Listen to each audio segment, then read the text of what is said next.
Officer Ryan Mercer has Isaiah Cole's wrists behind his back. The cuffs click shut in front of a wall of engraved names. Isaiah is 64 years old, standing very still. The way a man stands when he's already decided this isn't the moment to fight. That item belongs to this museum, Martin Hale says. He's the museum's director of operations, and he says it like a man who's said it before. No, Isaiah says. It belonged to my brother. Sir, keep your hands where I can see them. Read the engraving. We'll handle ownership downtown. Ownership is written on the metal. A young woman in a museum lanyard pushes through the small crowd near the display cases. Officer, Mr. Cole was invited. Leah, stop, Martin says, without even looking at her. The cuffs are already on by then. Families arriving for the remembrance ceremony. Slow down, turn, watch. Someone notices the small Veteran Association pin on Isaiah's jacket. Nobody shouts. Nobody films it like a spectacle. It's quieter than that, and somehow worse for being quiet. Then an old man near the far case walks over, slow but direct. His name is Walter Green. He's 76, and he's been a volunteer here longer than Martin Hale has worked here. He looks at the small dark case in Ryan's hand. Where did you get that? He asks. Recovered it from him, Ryan says. Walter leans in and studies the engraving along the metal's edge. Recovered? He straightens back up. That's not museum property. 45 minutes earlier, none of this had happened yet. That morning, Isaiah is at home, standing over an open dresser drawer. He lifts out a wooden case wrapped in cloth, gone soft with age. Inside is a medal that belonged to his older brother, Nathaniel, who didn't come home from his second tour. Next to it, an old photograph. Two brothers young, their mother standing behind them.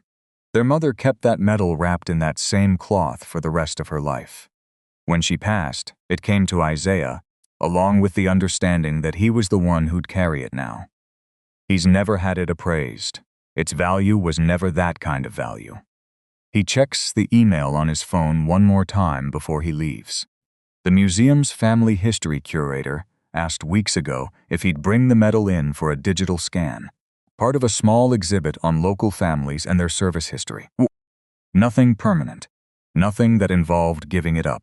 He closes the case, sets it on the passenger seat, and drives to the museum. At the entrance, a volunteer checks the visitor log against a printed appointment sheet and finds his name without any trouble.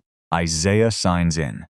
Leah Porter, the junior archivist who scheduled the visit, meets him briefly near the front desk. Curator's finishing setup for the ceremony, she says. She'll come find you in a bit. You can wait in the archive corridor if you want. Isaiah and holds onto the case himself. Nobody at the desk asks to take custody of it. Nobody logs it in as museum property. It's still exactly what it was when he walked through the door. His. While he's signing in, a well-dressed man walks in through a side entrance, carrying a boxed artifact. Martin greets him by name and waves him straight through into a restricted meeting room. No bag check, no paperwork. Isaiah doesn't think much of it at the time. A few minutes later, following Leah's directions, he starts down the archive corridor with the metal case in hand.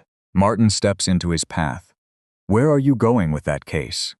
Isaiah explains, calmly. Family medal, scheduled scan. Curator's expecting him. Martin's tone shifts, just slightly. Let me see it, Martin says. Isaiah opens the case without hesitation. Martin studies the medal for a long moment. Something about the type, the era, matches a description from the museum's own missing item log. Where did you get this? My mother handed it to me 22 years ago, Isaiah says. This may be museum property. Then check the serial. Martin doesn't check it.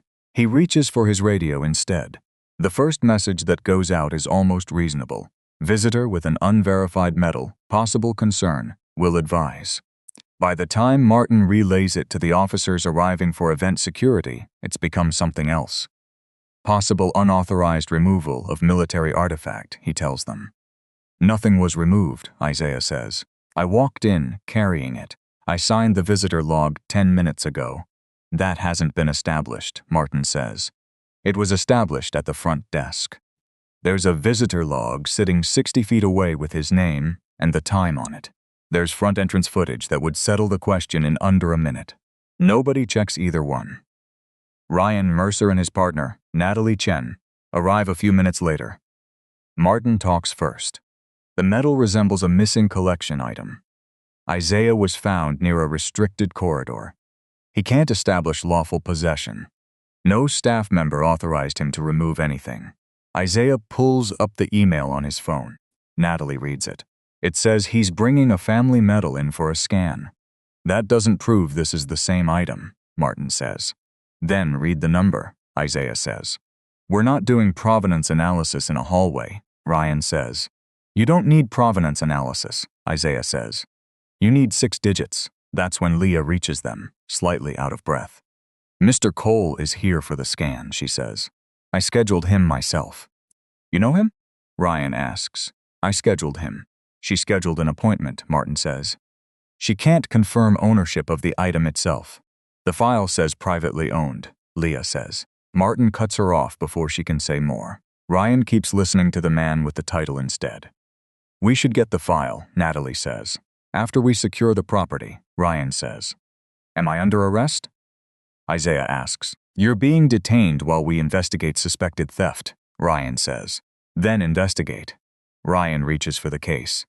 Isaiah's hand moves instinctively to steady it. Don't touch it, Ryan says.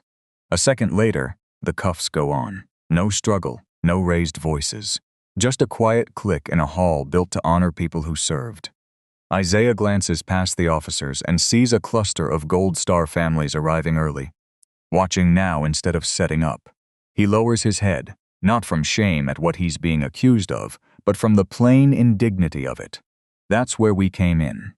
Walter Green walking over, looking at the medal, saying the words that start to unravel everything.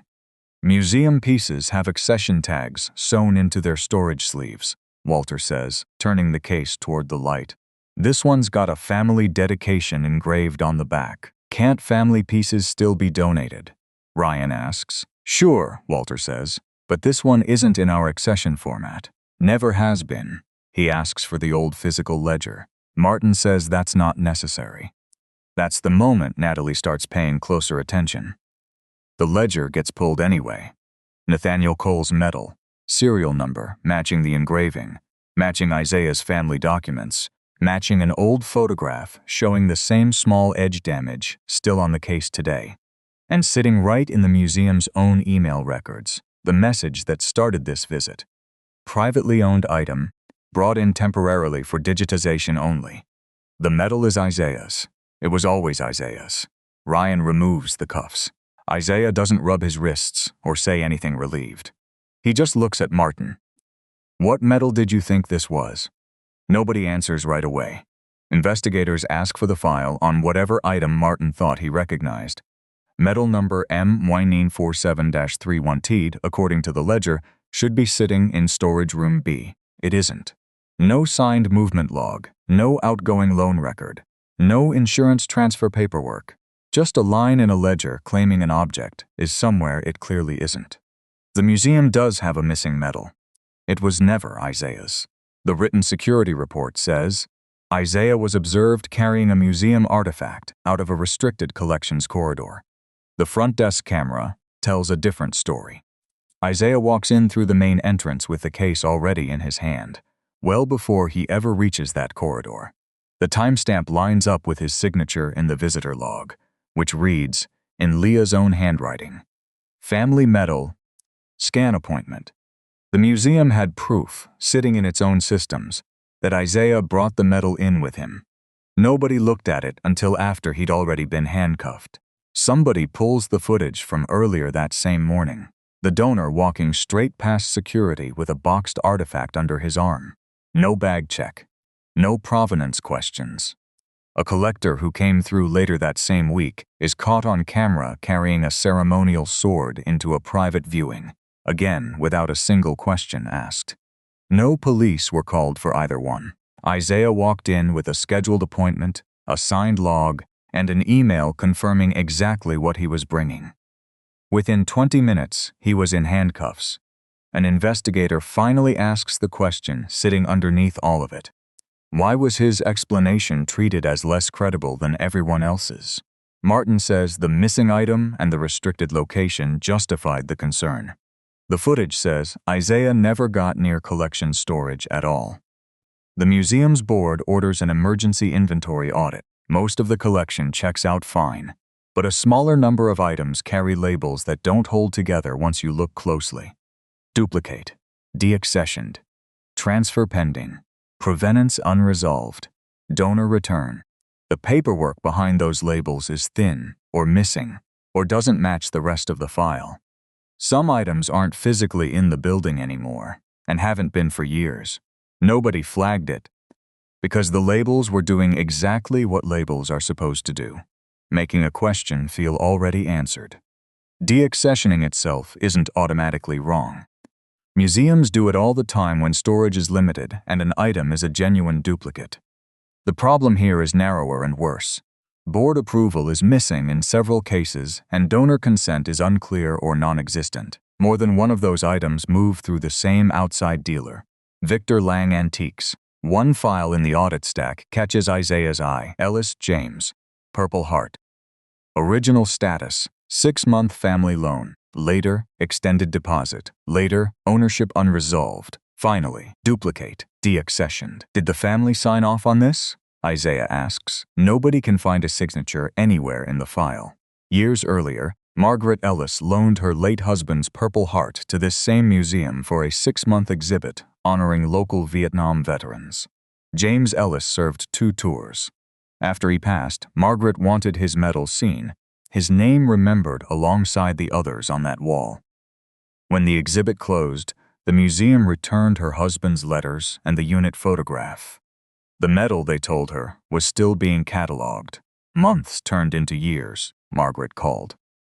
She left messages that went unanswered for weeks. Eventually, she got a letter saying museum records indicated the medal had become part of the permanent collection.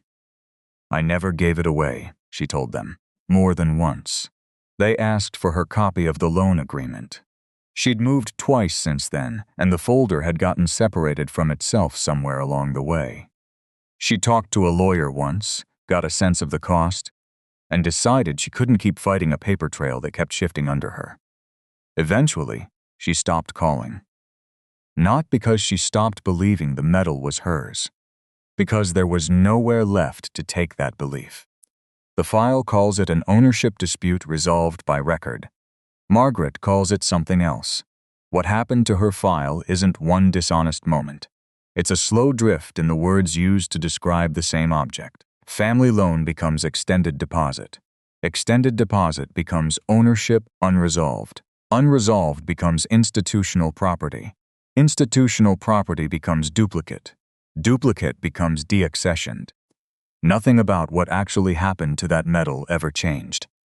Only the language kept moving, one careful step at a time, until the object on paper stopped belonging to the woman who loaned it. It's the same mechanism that put cuffs on Isaiah's wrists an hour earlier. The audit turns up an old catalog page from Victor Lang Antiques. A Purple Heart matching James Ellis's name, unit, and service period sold there years back. A photo posted later in a collector's forum shows the engraving clearly enough to match the serial in Margaret's original paperwork. Margaret Ellis's husband's medal was taken out of this museum's collection and sold to a private buyer who had no idea where it came from. Emails between Martin and the dealer surface next. Nothing that reads like a confession, just the ordinary language of an institution managing its collection. One note, dated a little over 2 years ago, references the Ellis medal specifically. No recent donor response noted. Include in next disposition review. Margaret's own call logs, pulled from a different file, tell a different story. She'd followed up more than once, in the same window this note claims she hadn't. Nobody has to call that a lie to see the problem. Somebody wrote down the version that was easier, and it's the version that stuck. Nobody's suggesting Martin built a criminal enterprise here. The truer version is less dramatic and just as damning. The museum was under real pressure, storage constraints, budget shortfalls, a board asking hard questions every quarter. Martin started making calls that, on their own, might have been defensible, a genuine duplicate here, an item with thin provenance there. But the shortcuts didn't stay small. The line between a storage problem and someone's ownership right got blurry enough that nobody was checking it carefully anymore. Whether Martin personally profited is still under financial review. Even if he never took a dollar, what happened is serious on its own: unauthorized disposal of donated property, and donors like Margaret who trusted the institution and got a slowly rewritten file instead. Isaiah meets Margaret not long after her file surfaces. She looks at Nathaniel's medal, still sitting in its cloth-wrapped case. "You still have yours," she says. "Barely," Isaiah says. A pause. "At least somebody looked before it disappeared," Margaret says. "They looked because police were already involved," Isaiah says. "They should have looked when you asked." Neither one says much after that. Martin Hale's independent audit substantiates a long list of findings: an inaccurate police report, improper collection controls, unauthorized disposition of donated items, donor documentation failures going back years, direct interference with verification during Isaiah's detention. He's removed from operations while the review continues, then terminated once it concludes. Where the evidence supports fraud, the case is referred to outside authorities. Ryan Mercer's review finds a failure to reconcile the evidence in front of him before making an arrest: an email, a visitor log, a first-hand witness. It finds an over-reliance on the museum's administrator simply because he held a title. He faces discipline and is pulled from special event security assignments. Natalie Chen's review is gentler but still pointed. She recognized the inconsistency in real time and said so. She didn't push hard enough to stop what was already in motion. She receives a corrective finding and keeps her job. The museum overhauls its procedures. Family loans get coded separately from donations. No deaccession can move forward without sign-off from two people who don't report to each other. Donor consent has to be documented digitally, with a signature on file. Police can no longer be called over a suspected ownership dispute until accession records have actually been checked. The dealer's records lead investigators to whoever bought James Ellis's Purple Heart. The buyer had no idea the item's history was anything but clean, and cooperates fully once he understands what happened. Rather than treating him as a villain, the museum negotiates a repurchase. Months later, the medal makes its way back to Margaret. The next year's remembrance ceremony is held in the same hall, under the same wall of names. Isaiah comes back. This time, Nathaniel's medal sits in a small display case near the entrance. Temporary, clearly marked. The placard reads, "On loan from the Cole family." 2 words that carry the entire lesson of everything that happened here. On loan, not donated, not museum property. Just a family's willingness to let this place hold something precious for a while, without ever losing what it means for that object to still belong to them. Margaret stands in front of the case holding James's returned Purple Heart. Away from the crowd, the new curator standing quietly a few feet off. No ceremony built around this moment, no announcement. She runs her thumb once along the edge of the medal. Then she closes the case in her hands. "We're taking this one home," she says. "Of course," the curator says. That's all either of them needs to say. Later, Isaiah walks along the wall until he finds his brother's name, down near the far end. Margaret stands close to James's name: 2 families, 2 objects, 1 institution that took a long, expensive road to learning something it should have already known. Memory is not ownership. A museum can preserve a story without owning it, Isaiah says, standing near the wall, mostly to himself. A pause, and a record should never erase the family that trusted the museum with it. Isaiah's medal had always belonged to his family. Margaret's had too. The evidence was there before the cuffs. Nobody checked. Should police detain someone for suspected museum theft when a visitor log, a witness, a serial number, and a set of donor records could have settled the question of ownership before a single set of handcuffs was ever needed?